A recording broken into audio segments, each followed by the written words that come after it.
All right, let's unpack this. Today, we're doing a deep dive into a topic that really touches millions of lives and has this long, often, well, devastating history: flood risk and resilience in Texas. Right. We've pulled together a stack of fascinating sources for this deep dive. Everything from the official 2024 state flood plan Yep, a big one. to a practical resource guide on floodplain management, and even some firsthand accounts from recent pretty harrowing events. And our mission today really is to explore how Texas is grappling with its significant flood risk. Yeah. What innovative steps are actually being taken and why, despite these really comprehensive plans, floods keep posing such a threat. Right. We'll look into some surprising facts and really try to dig into what this all means for you. Texas has this incredible, but often tragic relationship with water. Its history is just marked by these catastrophic floods, events that leave lasting scars on the landscape, and, well, its people. You just have to think back. Exactly. Like Hurricane Harvey in 2017 caused over $125 billion in losses. Unbelievable number. Or, go way further back, 1921, Williamson County, over 36 inches of rain in just 18 hours. Wow. It really hammers home that stark warning from FEMA. What's that one? All Texans are at risk for floods. No place is safe. If it can rain, it can flood. Yeah. And nowhere is that truer than Texas. And when you look at the sheer scale, it's pretty staggering. Yeah. Almost 1/4 of Texas's entire land area that's like the size of Florida. Really? That big? Yeah. Falls into a significant flood hazard zone. We're talking the 1% or 100-year or the 0.2%, the 500-year annual chance flood areas. Okay. Which, immediately brings up the critical question. Yeah. Exactly who and what are we talking about when we say at risk? Well, the sources, they lay it out pretty clearly. Roughly 1 in every 6 people in Texas 1 in 6. lives or works in these known flood hazard areas. That's 5.8 million people. That's a huge number. It really is. And it's not just homes.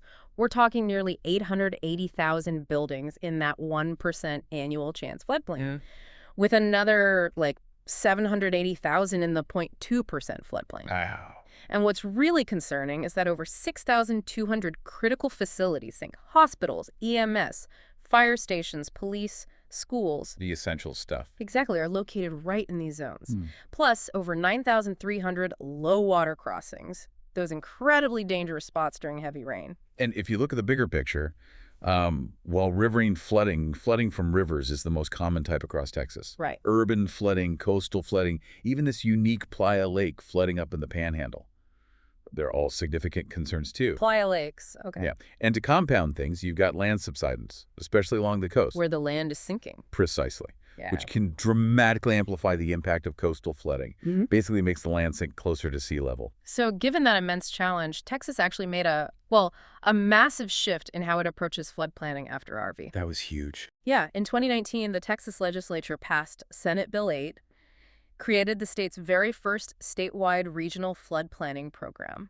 That really was a pivotal moment. It signaled a move away from what was, a largely fragmented, kind of decentralized approach. Right, patchwork. To a much more coordinated, innovative strategy that actually cuts across local jurisdictions. And it's modeled after something else. Yeah, what's particularly insightful here is that it's modeled after Texas's incredibly successful water planning process from back in 1997. Oh, okay. Which has, proven effective over decades for water supply planning. So how does this new kind of ambitious system actually work on the ground? What does it mean for how the state tackles future flood risks? Well, the Texas Water Development Board, the TWDB, they were put in charge of running this program. Okay. And it's truly a bottom-up process. Meaning the groundwork is done by these 15 regional flood planning groups structured along natural river basin boundaries. Got it. And these groups are huge, over 350 members from incredibly diverse backgrounds. You've got agriculture, industry, environmental interests. a real mix. Totally.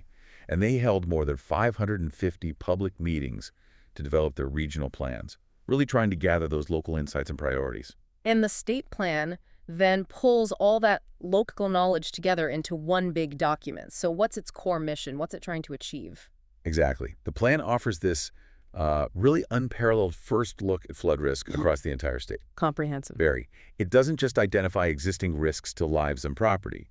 It does it by analyzing 3 key things. The flood hazard itself, how big, how widespread, the exposure of people and property to that hazard, and then their vulnerability. Okay. And crucially, it also provides recommendations for actively preventing any increase in future flood risks. That focus on existing risks is vital, obviously, but the plan also takes a hard look at the future. Has to. Yeah, Texas's population is projected to just soar from about 30 million today to over 51 million by 2070. Huge growth. So what kind of impact does that kind of growth have on flood risk if we don't actively, mitigate it? That's really the critical question, isn't it? If current trends continue and we, well, do nothing. The do nothing scenario. Right. The regional planning groups project that the 1%, the 100-year annual chance floodplain, is estimated to expand by 11% over its existing size, 11% bigger. covering nearly 62,245 square miles total. Okay, an 11% increase in the flood-prone area sounds significant, but how does that translate into the actual human cost, the impact on property? Well, under these projected future conditions, an additional 2.6 million people are estimated to fall within that 1% annual chance floodplain, 2.6 million more people. which is a staggering 110% increase in human exposure. Wow. Think about that. More than doubling the number of people at high risk. That's incredible. And critical facilities in that floodplain, they could increase by an estimated 137%. Whoa. And those dangerous roadway stream crossings, including the low water ones, by 12%. So these projections, they starkly underscore that inaction just isn't an option. Not at all. Texas's vulnerability to flood risk will likely increase dramatically without intervention. It seems clear then that prevention is far better than cure when it comes to floods. Absolutely. And a cornerstone of this proactive approach, highlighted in our sources, is effective floodplain management and the National Flood Insurance Program, or NFIP. Right. The NFIP, managed by FEMA, it really serves a dual purpose. Okay.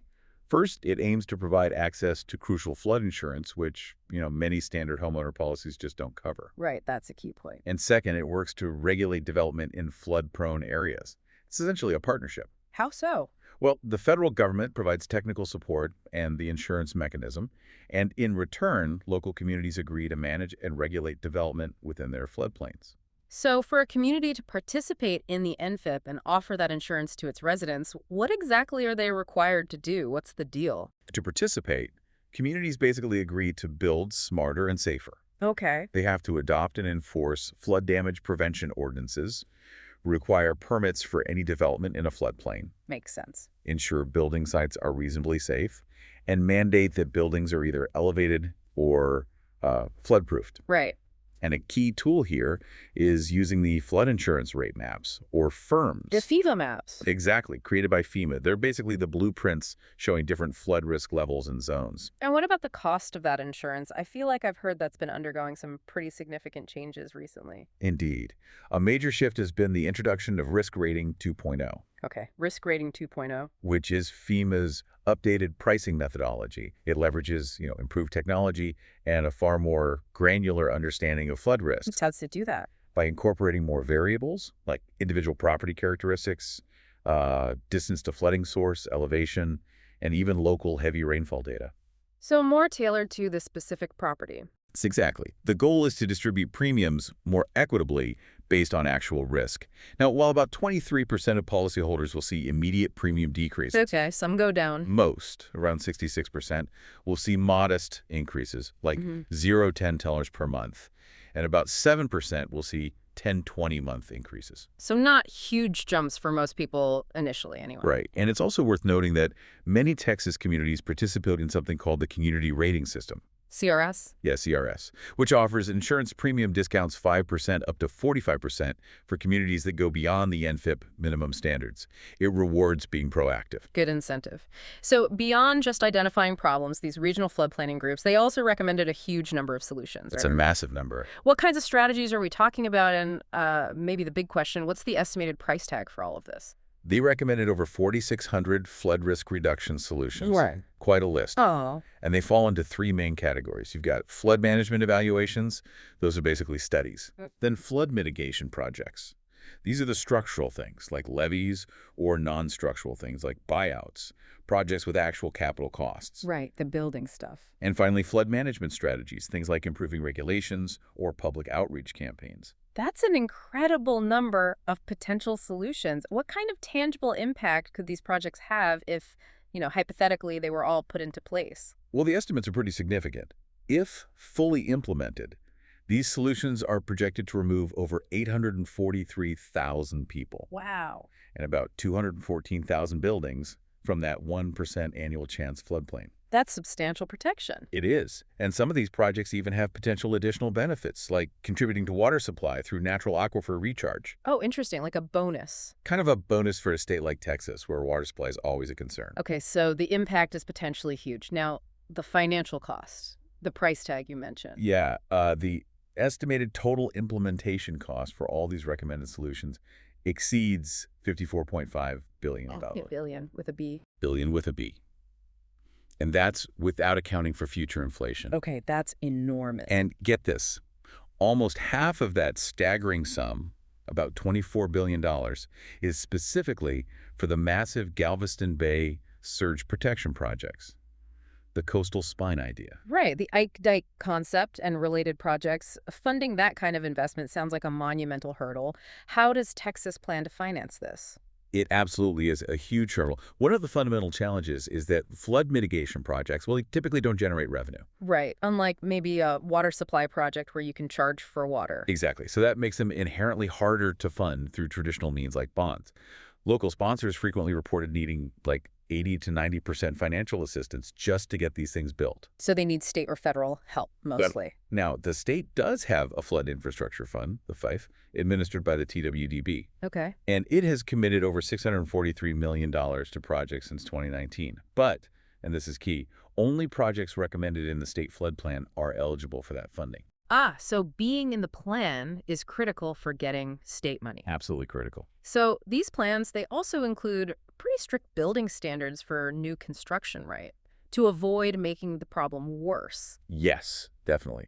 For any new construction in those high-risk flood zones, the A or V zones on the maps, the lowest floor must be elevated above the base flood elevation, or BFE. That's the regulatory flood level. Okay. And FEMA even strongly encourages adding at least 1 foot of freeboard, basically an extra foot of elevation above the BFE. Why the extra foot? Well, it significantly lowers insurance rates, for one, and provides a crucial extra margin of safety against floods that might exceed the predicted BFE. Makes sense. What about basements? Generally, basements below the BFE are not allowed in new development, just too risky. Right. And there are also specific requirements for manufactured homes, accessory structures, even RVs parked long-term to make sure they're anchored properly and built with flood-resistant materials. And what if you have an older home, say, built before these rules in a flood-prone area? Do these standards apply retroactively? They do, if substantial improvements or substantial damage occurs. Define substantial. It means if the cost of restoring or improving the structure hits 50% or more of its market value before the damage or improvement. Okay, the 50% rule. Right. Then that building must be brought up to the same standards as new construction. Right. Elevated, flood-proofed, the whole deal. That could be really expensive for homeowners. It can be. To help with this, FEMA offers increased cost of compliance, or ICC coverage. Okay. It's part of many NFIP policies and can provide up to $30,000 to help homeowners cover the costs of bringing a flood-damaged home into compliance with current flood regulations, like elevating it. That $30,000 could make a big difference. Okay, these vast plans and figures, they're compelling, but Yeah. to truly understand the stakes, we need to bring it down to the human level. Let's look at a recent, incredibly difficult example mentioned in our sources.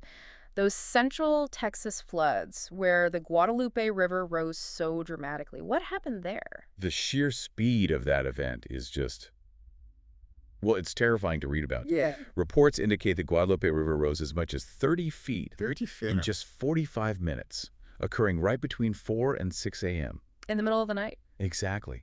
People describe the water going from knee-deep to chest-deep in mere minutes. It caught campers, residents completely off guard while they were sleeping. Unbelievable. One video cited in the sources apparently shows a dry creek bed turning into what looked like an ocean in less than half an hour.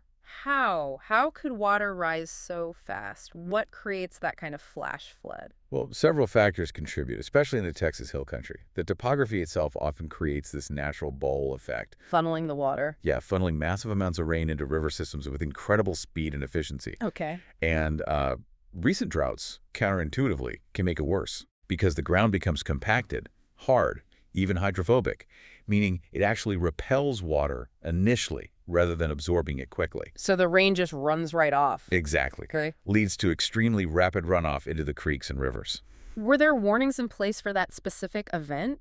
Did people have a chance to get out? That's a really crucial question, and the sources point to a complex answer. Okay. The National Weather Service did issue escalating alerts, watches, warnings well in advance. So the forecasts were there. Yes. However, the sources reveal that the core issue often comes down to how these warnings are, well, heeded and communicated effectively at the local level. Ah, the local connection. Right. Some areas, like Kerr County, where Camp Mystic was located near the Guadalupe, they had actually voted against installing recommended early warning siren systems, Why? apparently due to cost concerns, even after engineering studies had specifically recommended them following previous floods. Wow. So even with warnings issued by the NWS, if people aren't prepared or don't fully receive or act on them, the impact is still devastating. Precisely. And the sources highlight this common psychological challenge called normalcy bias. Normalcy bias. Yeah, where people get accustomed to frequent flash flood warnings, maybe ones that often don't materialize into severe events right where they are. So they kind of start to ignore them. They tend to ignore them, or at least underestimate the immediate threat.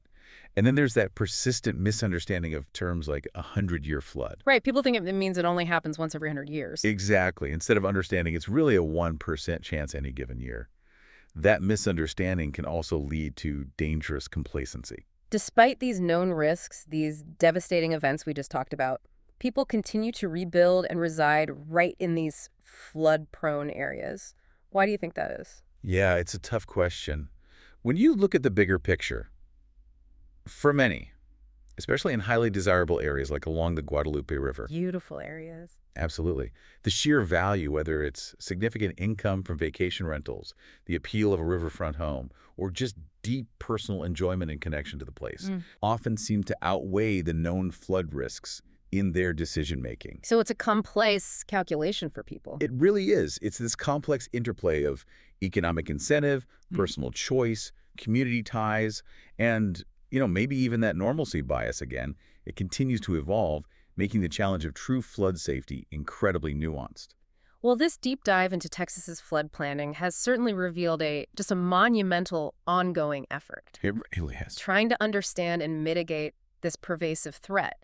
From that comprehensive 2024 state flood plan with its innovative bottom-up approach to the intricate details of NFIP regulations, it's just crystal clear that building true resilience is a multifaceted challenge, requires immense investment and coordination. Absolutely. We've seen the significant existing risks and those pretty alarming projected future vulnerabilities. Yeah. We've also explored the ambitious solutions being put forward, billions of dollars worth, and the very real tragic human impact when those solutions or warnings aren't fully integrated or heeded. It truly underscores the critical importance of proactive planning, especially, in the face of increasingly unpredictable weather patterns. So, thinking about all this, what does it all mean for you, the listener? I mean, consider the sheer scale of the challenge. It's huge. And the incredible effort involved in trying to protect millions of lives and billions, literally billions, in property.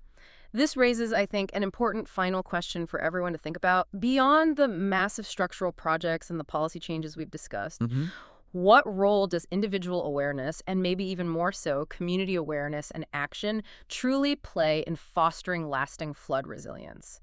Especially when things like normalcy bias and the very real high costs of prevention often collide.